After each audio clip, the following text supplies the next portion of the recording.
I'm Dana Denha, and you're watching a special Halloween edition of FYI. All Hallows Eve isn't the only day to get your candy fix. There are places all over the area ready to give kids a real treat. Gallup Park was taken over by woodland wildlife as kids search for the mysteries surrounding the Huron River. This one is called Trick or Treat Paddle. So basically kids and families come out, start paddling in their canoes and little boats as different volunteers come and give out candy. Gallup is perfect for this event simply since it's so large, and this is one of the most used liveries in southeast Michigan. These life-size creatures had plenty of Halloween delights for the kids braving the elements for that candy fix. We have 12 stations throughout the river and on the banks just around the livery. And this is just a way for the community to come out, and it's totally free to trick or treat. We have people dressed as creatures, so we have some kangaroos out there. We have some, I think we saw an owl and a crow. We have some witches.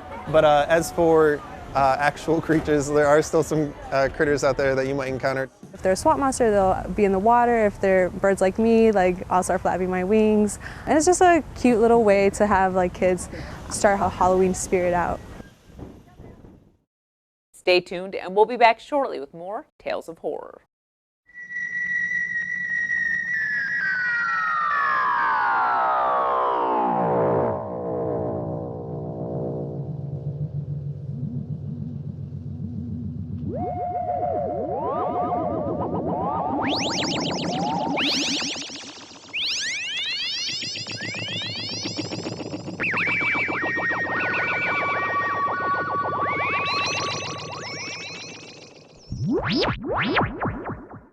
Friday the 13th brought the frights as the undead rose hungry for brains.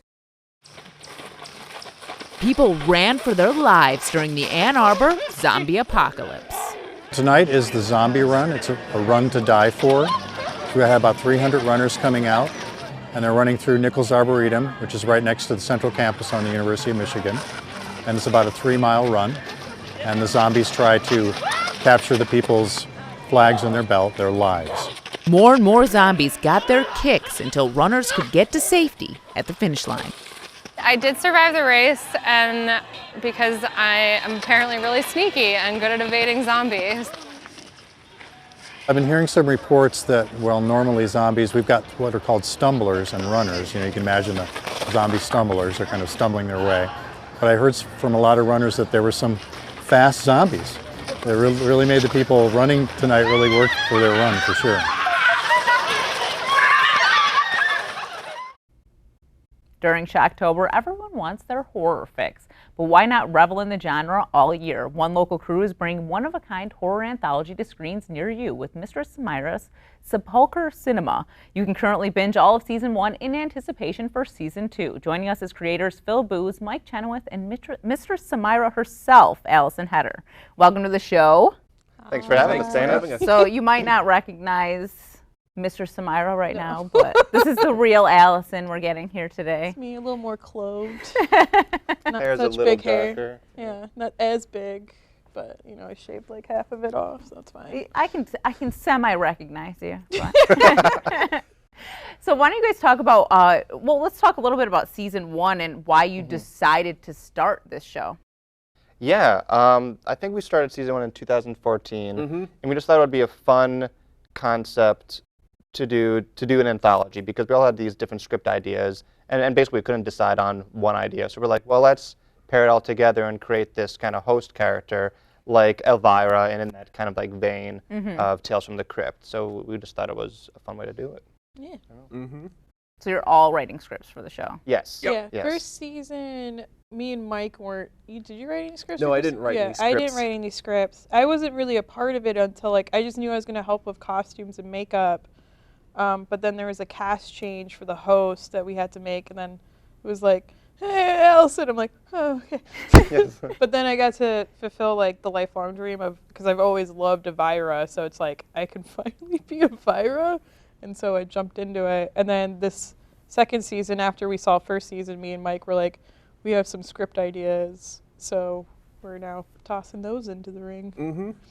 Well, I'm glad that I think it worked out for the better for the show that you actually had to step into the role of the host, because I think you filled that niche very well. Oh yeah. Yeah. Definitely added a dynamic that our former host did not have, and help with because I play like one of her sidekicks and Yeah. Her minions. one of the minions. Terrible roommates. Yep. Minions / terrible roommate / slave, whatever you want to call it. It varies each day to day. Yeah. Whatever Mistress is feeling, that's the role we fulfill for that day. Well, and it's like you guys have a great dynamic. You can tell you guys know each other and feel comfortable with each other, because you were just mentioning before we started that a lot of those intros and outros are just improv between you and there's another guy too. Yeah, Joe. Yep. Joe Cyber. Yeah. No, yeah, it's literally happened again for I think we wanted to try to do it for season 2, but Joe, who plays Randall, he moved out to LA a couple years ago, so like we pretty much were like, we got to film this when he's available, which then of course caused which is, I guess, is what it is now, is just this chaotic improv mess that actually works really well. I agree. I think it works fantastically. Yeah, so it's just literally probably like the 3 of us and whatever crew we have locked into a room for like at least 6 hours. And we're given like loose prompts for each intro and outro, and then it's just, there's your prompt, go with it. Like, for example, yeah, whatever happens, happens. For example, you're a sitcom in this episode, go with it. You're living in trash, go with it. Nighttime stories in a blanket fort, go with it. It's Well, so since we can watch all of season 1 currently on your YouTube channel, can you give people the channel so they can know where to go? Yeah. We might have to come back to that one. I'm blanking on it right okay. now. Yeah. Well, But Mistress flash Cemyra it. Sepulchre. I think it's MCTV. Okay, we'll flash it on the bottom screen. People can see it regardless of you knowing your own YouTube channel. It's a lot of stuff to do. It's So do you each have like a favorite episode from season 1 that, like, if someone was just going to kind of just tease themselves with the show a little bit, like, watch these episodes? Yeah, I think mine, if I can jump first, would be the Death episode. Yeah. Where it's a character, Death, the Grim Reaper, and he's basically trying to find a new career for himself.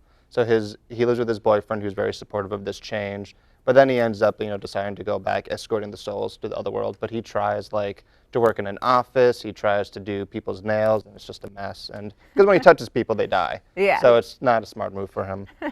Yeah, mine's probably Death, because that's the last one of the season. But I think it's like, you can definitely tell like each episode, because we did it chronologically, so it's like you can tell we were getting better in learning. Yeah. So Death, I think, is the most polished one. The other one I really enjoy is Joe's the serial killer one. Oh, Let's Get Takeout? Yeah, Let's Get Takeout. That one is awesome. That one just cracks me up every time. Yeah.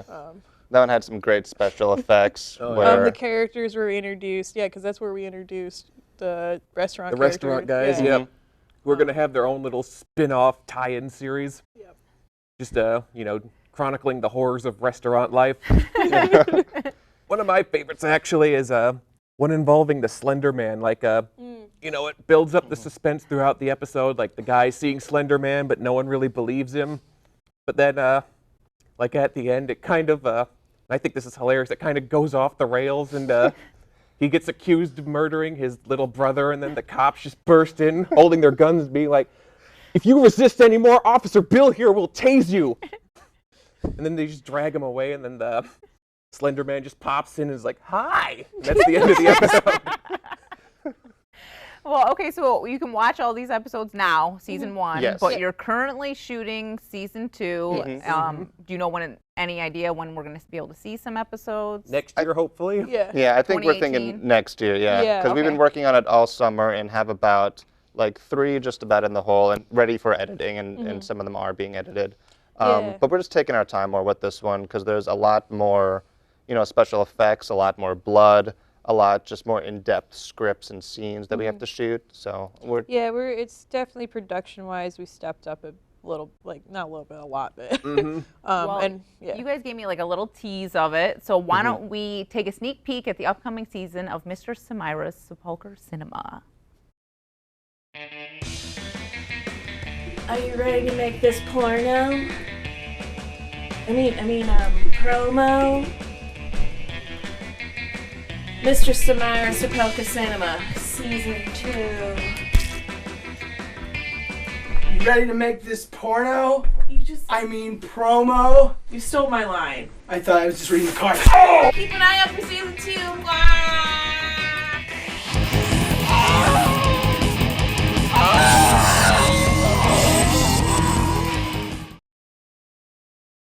We're back with this ragtag crew creating this local horror anthology. Yeah, exactly. Ragtag.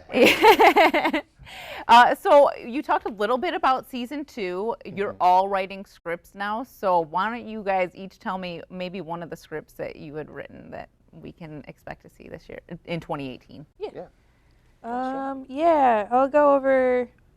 I guess I do. There's one episode called Campfire Tales. It's short stories, so there's 3 short stories within the episode itself. And I don't want to give too much away about it. It's mostly comedy, but it's got kind of a sad, depressing zing at the end. Okay. The other one is one that's I called Fungicide, but we had another name for it originally. Are you pulling my leg? Yeah, in which I don't know, because it's not a comedy.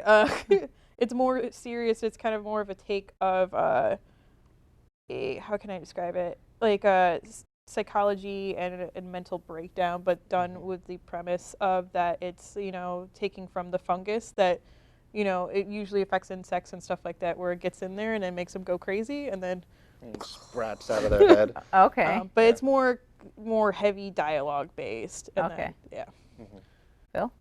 Yeah, one of mine is inspired from last year's involving the character Death, because I just thought that character was really funny.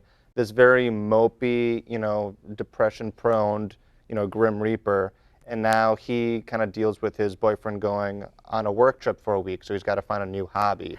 So he explores, ways to give back to his community. So he joins a club called Sock Puppets for Sick Puppies, and he learns how to make sock puppets.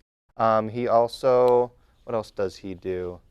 Tries meditating. Oh, he tries meditating, but that releases some of the evil within him, so he just kind of freaks out the people. And then it ends with him taking a dance class, which is going to be a pretty funny choreographed moment of doing this 10-person dance sequence.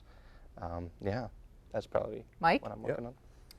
So I have a few. I had a few scripts that I wrote. The one that we pretty much just completed filming and are in the process of editing right now is it's called Surviving in the Suburbs, and it takes one of the characters from season 1 and implants him within a new family. So the premise is standard 80s, early 90s sitcom, Full House style, who's the boss, etc. And it places that within the context of a zombie apocalypse. So they're going about with their everyday lives and these mundane problems while the whole world is being overrun by carnivorous zombies. And the main problem in the episode for this episode is the fact that they suspect their son's on marijuana when really he's just been bitten and he's transforming into a zombie. Let's see, another one I wrote. I wrote a short one. We have a 3-parter where we pretty much all wrote an episode for it. The theme being food, we call it the culinary tales. And the theme in this one is a character who's an older brother of a character from episode 1. He goes to a gumball convention and buys a cursed gumball machine called the Ark of the Gumminant. And I don't want to give too much away, but some things happen with that. It's an evil machine. Very evil. Some seriously sinister black magic shit. All too common in gumball machines, sadly. Well, it sounds like you guys have some great stuff happening in season 2, and I can't wait until I can watch it. And we can't wait to put it out there. Absolutely. Yeah, excited. Visit hu.gov.org/watchctn for more on this and other programs. Thanks for watching, and tune in next time to FYI.